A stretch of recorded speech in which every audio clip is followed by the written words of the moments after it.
Oh, yeah.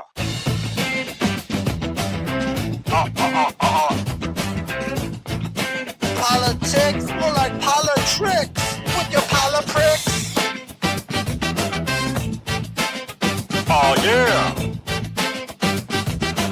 Politics with your polipricks.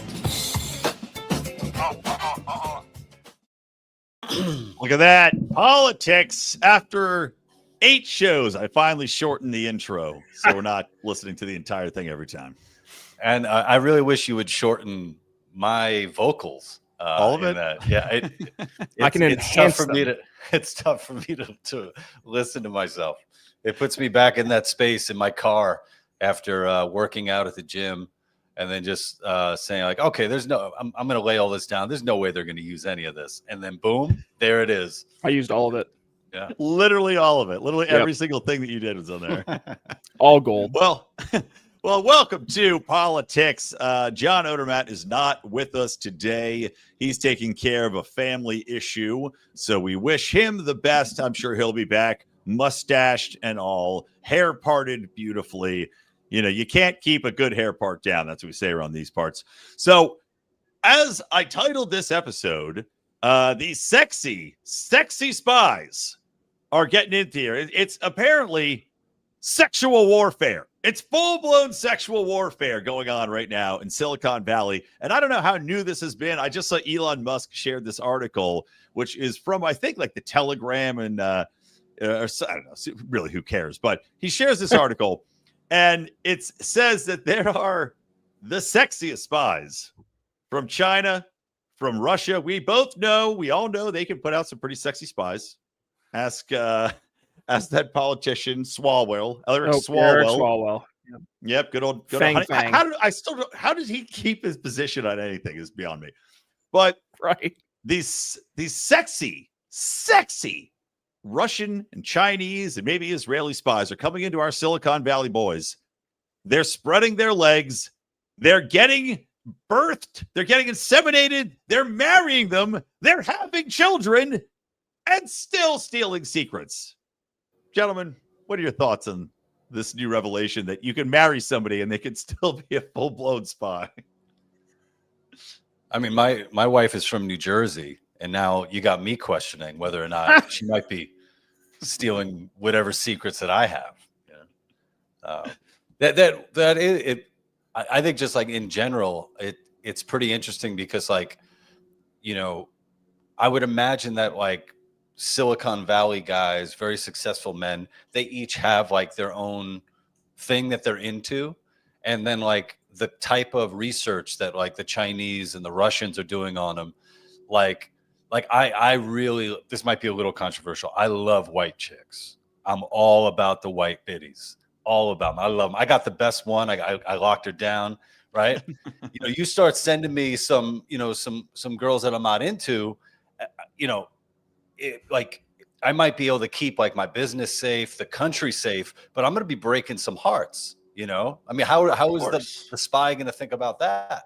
Like, oh, this guy just totally rejected me. He must be racist.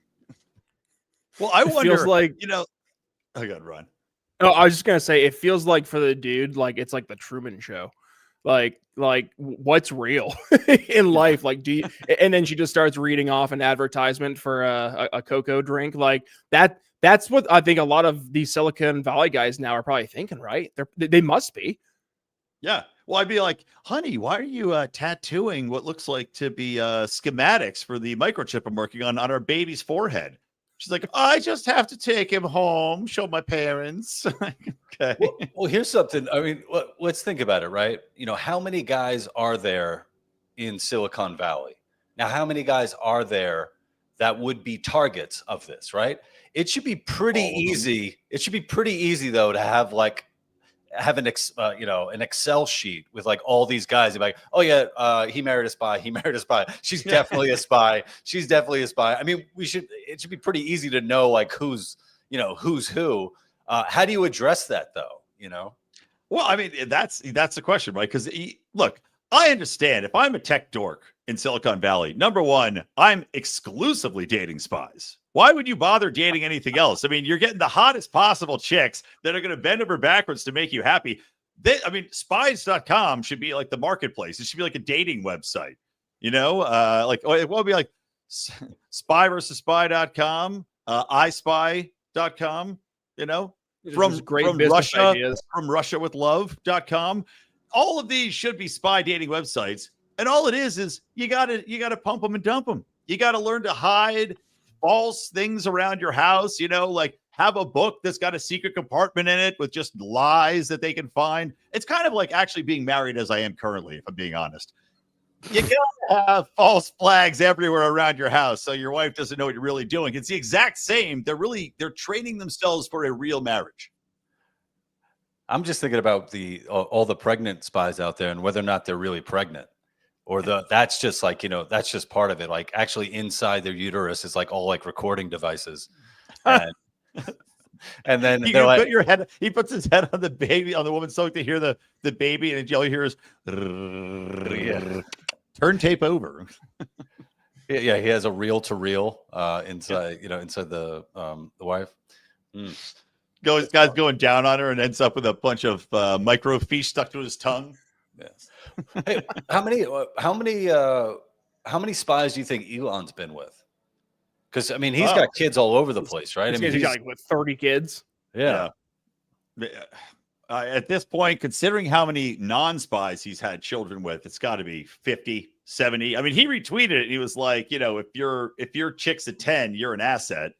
And I'm sure he's been with a lot of 10s, so it's not surprising. But I mean, like we're talking about, though, it is the lengths these spies will go to. Like, that's patriotism.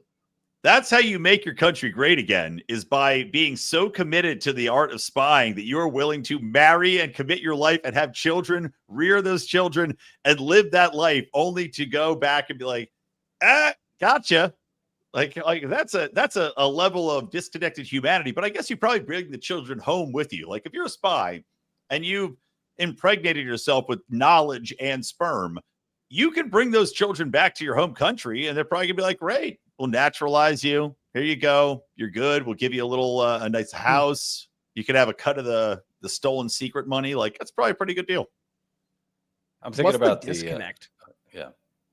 Just like what's the mental disconnect of like you really have to have like two almost like mental lives, like who I am in real life and then this like character I'm playing. But like I mean, I'm not trying to like empathize with the spies here, but like think about being in that position and trying to like just live life. That's so bonkers. Like just to your point, Brian, like the sacrifice to country. I mean, in the truest of forms, because you don't have a real life. Like your job is your life. What do you like? When do you turn off? Like it's wild when you actually think about it. Well, I mean, speaking of turning off, just a quick point, Lou, and then you can weigh in. Yep. This is what's going to lead to the rise of all AI girlfriend/wives that you can 100%. turn off, and they're not going to steal your secrets, because now you don't have to worry about spies. You just turn on your robot that vibrates down low and has inflatable titties, and you're good to go.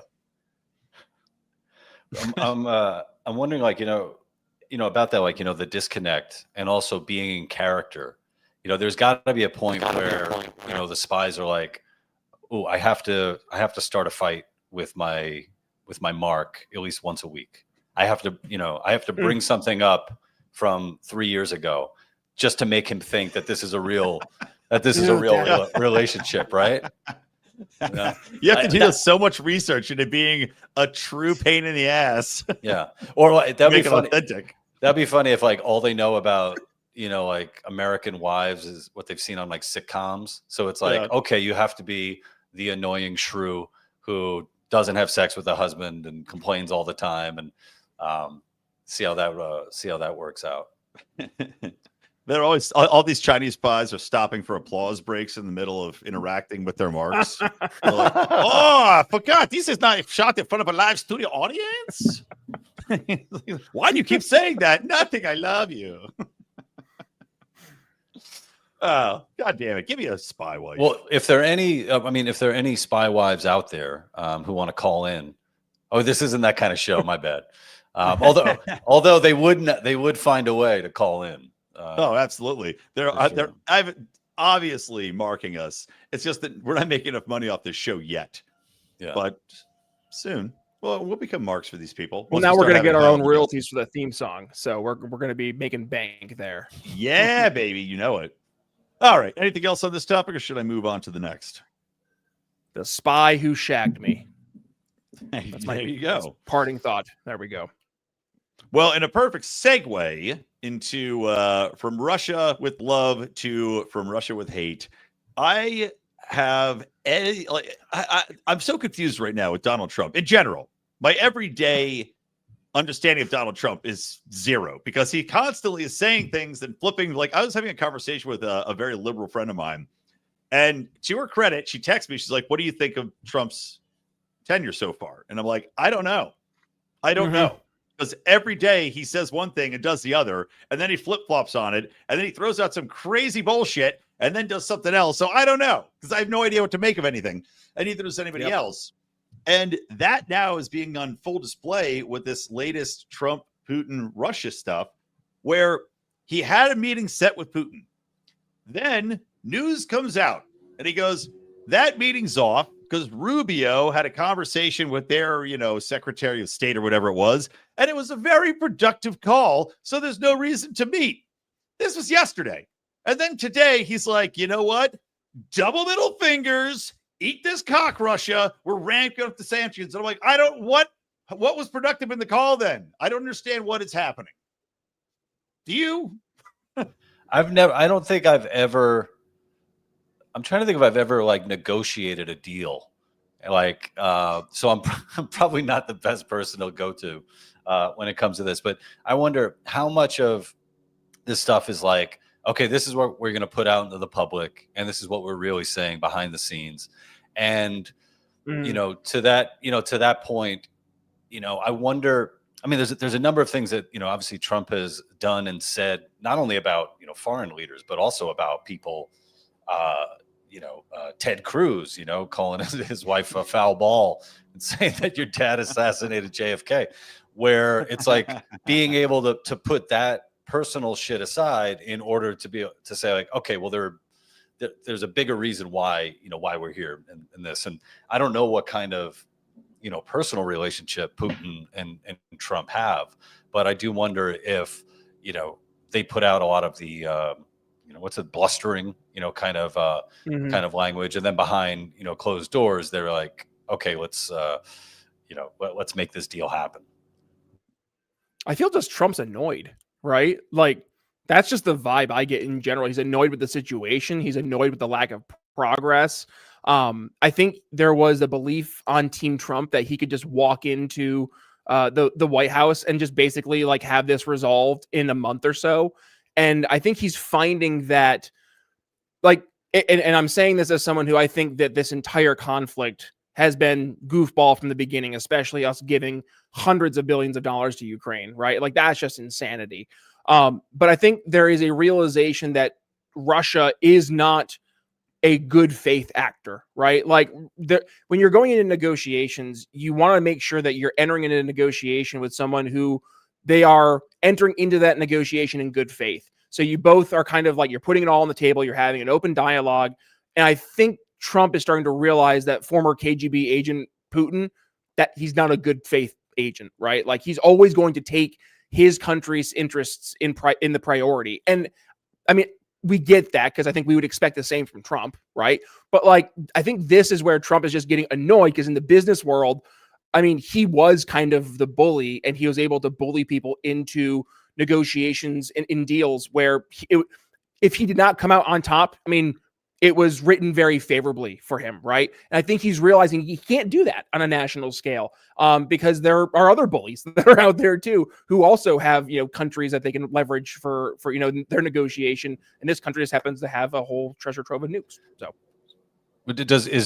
has Trump talked to Putin about the hot spies that he sent in here to bang all the dudes in Silicon Valley? How would that conversation go? I would imagine he'd be like, Vladimir, hottest spies, the hottest spies you've got. Because, Trump wants the best of the best. If you're going to be spying on us, send over like your hottest spies. Why is my video slowing down again? This is driving me insane. Okay, I thought I was going crazy at first. I was like, am I tweaking or is Brian No. like doing the Matrix over there? No, it just randomly, I put it on a different monitor, which I think will help. It just randomly slowed down. It's all good. It's all fine. I'll just be looking this way off to the side now. Yeah, it's such an odd thing. I mean, there's been a lot of talk as well about whether or not the entire Trump, Putin, China thing, like, whether or not it makes more sense, especially for these men who probably align on their views of how power should be wielded, whether it makes a lot more sense for them, for the United States and China and Russia to actually form our own block, like a power block, and start working in conjunction more, which may be in the cards. Maybe there's a lot of things going on behind the scenes. It's like the sanctions, they just put sanctions on their, like, two of their biggest power distributors. And I'm not sure if it's gas. I mean, it's probably gas, right? That's their primary export. But yeah, how long that lasts, I don't know. Like Trump ranks, he ratchets up the sanctions on China, and then the next day he goes, okay, drop him back down again. Never mind. So it's impossible to get a beat on him. And clearly it's like his tactic is to throw things out there, as we said, big blustery gestures, then walks them back just to see what the reaction is going to be. But apparently the response from Russia has been like silence. So maybe to your point, it's just them saying, all right, yeah, we know what this is. We're going to play the game. And then, we'll hear something completely different next week. Well, Ben Shapiro quips about this a lot on his show, where he tells a story where he was talking to Trump, and Trump tells the story of when he had met with Vladimir back before the war, back when it was Trump 1, and how he had said something along the lines of, Vlad, you better not go into Ukraine, or I might have to nuke Moscow. And Vladimir's like, you would not do that, Mr. President. And he goes, no, yeah, I probably wouldn't, but I might, right? And like, that is the Trump doctrine, is like, no. It's that meme of that girl that she's like, like, that's Trump. Yeah, right. That's Trump's administration. And you're right. Like, how do you, and this leads to a bunch of different areas, especially like in the world of where we're watching the stock market, for example, like the fluctuation, the tariffs. It's very hard to do anything with the uncertainty. Like, one of my good buddies, he works in the steel industry for bridges, for like your bridges over the interstate and stuff like that, right? And he was saying how there are so many orders right now that are on standstill because they don't know what rate they're going to have month to month. They don't know how much they need to buy in bulk up front versus do they delay. And it makes it very difficult to actually plan anything of substance. So like that's everywhere though. I think that this goes back to the issue with Trump, is that he doesn't really have some underlying principle or ethos that he is rooted in. It's more of like, well, what's going to make people feel better today? Like which way is the wind blowing today? I'm going to go with whatever the popular sentiment is. And that's unfortunately leading to a situation where like you have so much uncertainty that it makes it difficult to actually plan things around, be it tariffs, be it, long-term business investments. And I'm guessing that spills over into the world of like what we're seeing in the Ukraine-Russia war, right? Like I'm guessing that's probably spills over in what you were talking about, Bri, with the relationship of Russia, China, and the United States, when China and the United States are going back and forth constantly with the tariff issues, right? Like, and then the Taiwan issue with the semiconductors, like, yeah, there's all these confusing narratives that get put out there. Like, are we going to be more of the, is it the Monroe Doctrine, where it's like just our hemisphere, right? Like, are we going to do that? Or are we going to just, continue being the world's policeman? Or like, what are we doing? What's the narrative? Help us see where we're going. At least help us point to a direction so we know which way we're heading. Instead, it's like we're taking an exit, then we're just doing a loop. We're going back, taking another exit. We're going back the way we first were going. It's just confusing. Yeah, I can't keep up with everything that's going on. I don't remember things being like this, even under Biden, in the last admin. It just feels like so much is happening in such a short period of time. And then, talking about, all this other stuff that's come up. And, today I'm reading about something having to do with Argentina and them selling their beef in the States, which part of me I was kind of like, Wait, you can't get Argentine beef in the States now? Like I didn't Yeah, know that, and I have no idea Yeah. what that means. Is it opening up the market? Is it a free market move, or is it a what is it? What's happening? I think they're lowering the tariffs because well, beef prices have gone through the roof, Yeah. and I'm not sure the exact reason why. I mean, there's a lot of regulatory issues, like Thomas Massey's Prime Act would remove a lot of regulatory barriers for small scale farming and allow you to get these meats like across borders, and just there's so much red tape around that industry, and it's also fighting against like the centralization of a lot of farming, especially when it comes to meat production. That's like a risk point too, which was a topic for another show. But then I guess from one perspective you go, okay, well, you're bringing in Argentinian beef, that should help lower the prices. Great, I guess remove tariffs on the beef, which is probably what's going on. But on the other hand, there's no excuse for the beef being so exceptionally expensive in the United States either. These are issues. You can solve the problem by not bringing in competition to domestic farmers by simply lowering the barrier for all of us to get the beef in the first place. And that's the problem that's not being addressed.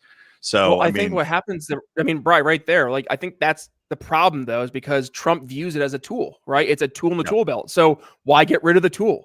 He can use this out now. He's going to use this as leverage for keeping Argentinian, priorities towards a more Javier Milei side of things versus somebody else. Like, oh, do you like your beef subsidies? Right? He goes, I'm only going to be friends with Argentina as long as Argentina is using like pro-US or pro, I guess, free market sensibilities. Like you said, going against the former socialists over there, the oh God, what are they called? The Peronists. Yeah, but that's why, right? That's why he doesn't want to get rid of the tool, because then he loses that as a weapon he can use in the future. Well, also, I think all of the the farmers in the U.S. as well, all the anybody who has like cows, they need to be really wary about any hot Argentine chicks coming over and trying to start Argentine cows. Yeah. Well, that's the thing too. A lot of sexy heifers are coming over here. They're going to be coming over here, the mooing in the most sexy accent possible, taking over all the bulls and sending all the secrets back to Argentina. So the biggest udders you've ever seen. What was that old talk show in Florida? Is it Mad Cow in the Morning? Yeah. Yeah, there you go. Whole new Mad Cow. Yeah.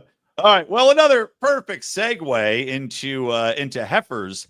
So Minnesota's Supreme Court, all democratically. That was good. Thank you. All democratically, not democratically, I should say, all put in power by Democrats. Minnesota Supreme Court just recently ruled that a trans powerlifter was in fact being discriminated against because U.S. powerlifting had basically said, look, this is insane, and we're not going to allow this powerlifter to take part. So basically they're saying the USAPL decision to reject a biological male trans athlete from competition in the women's category was discrimination. USA Powerlifting said that our goal since litigation was to present all the facts and evidence of our actions to a jury. We are pleased that both the Minnesota State Appellate Courts agree we have the right to present a claim of business discrimination and look forward to offering our evidence, which is kind of where this is at, right?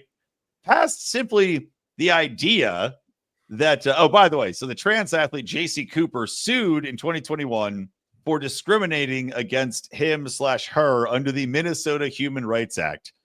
So this is one of those things you go, all right, thus my heifer comment. There's some big ladies, but you look at one event that you'd say a man should have an absolute advantage against women in. And I would argue it's discriminatory, as they have argued. It's under like business. If you're running a business, it's discriminatory against the business to say you have to allow this guy in who has an unbelievable advantage because it is going to disincentivize everyone else from taking part in that competition, knowing you're going to lose from the get-go. Like, what? This is just such common sense. And for these Minnesota SCOTUS dingleberries to unanimously say it's discrimination is one of the most ridiculously absurd, zero concept of reality rulings I've ever seen in my life. Well, it's also a problem where, this idea that discrimination is just a bad word, that anytime Yeah. it's used, it's always a bad word. It's like, no, of course this is discrimination. Yeah, guys shouldn't be allowed to compete against women. Yeah, it's discrimination. What? There we go. But yeah, I'm wondering. I mean, I bet a lot of money on women's powerlifting, and I'm what is this going to do for me? Is this my entire children's college fund is riding on Sue McGillicuddy to take the 160 kilogram. Yeah, I got to talk to my bookie, see how this whole thing's going to shake out. Same church, different pew, though. Did you hear that they that the one trans boy just won like the Fortnite national championships or whatever in the girls' division? Yeah, Yeah. like what can't men dominate women in? That's the real question. Well, I actually know, being sexy spies.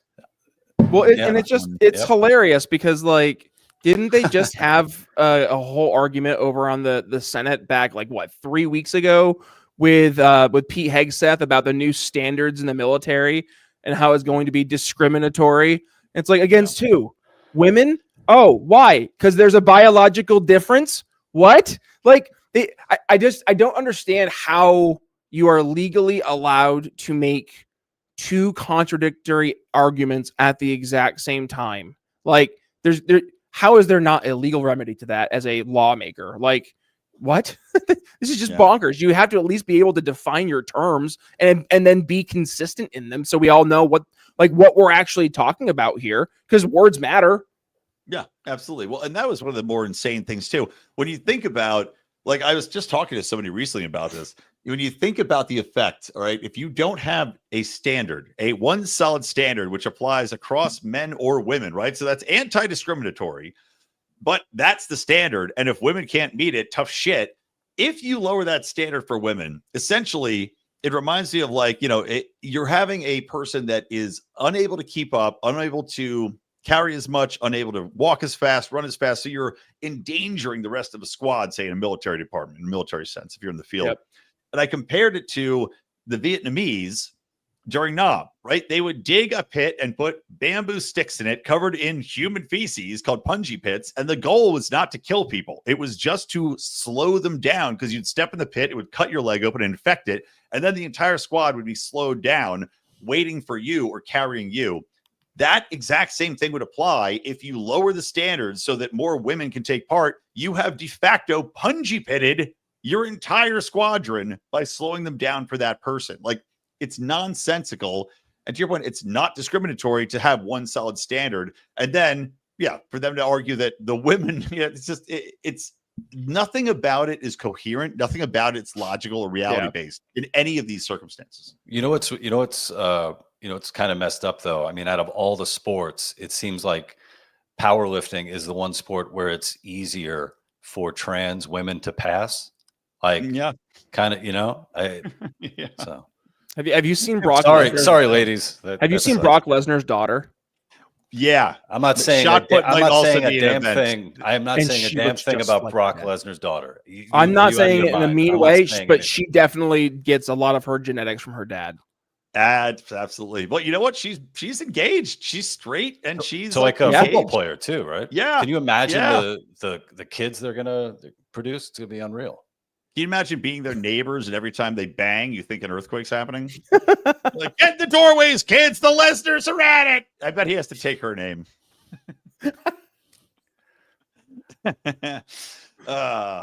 Well, anyway, we're going to keep this a little shorter. I know Lou's got a boogie out. Any final thoughts, gentlemen, before we wrap up politics for this week? You're beautiful. Absolutely nothing. Yeah, just hey, treat all your ladies like they're spies, because maybe the secret that they're trying to get to is the secret of the heart.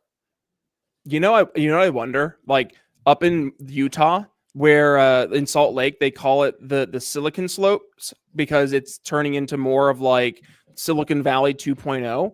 Now we're going to have a lot of Mormons. They're going to be getting after it with foreign spies. So get ready for that. That not even a German geneticist could come up with the offspring that are going to come from that equation. But Mormons more than anyone, and I'll leave on this thought, Mormons more than anyone are equipped to deal with foreign spies because their entire religion is based on burying golden plates in the ground and then like keeping them secret for a while. So does that? Here, here. All right. Have a wonderful weekend. Oh, yeah.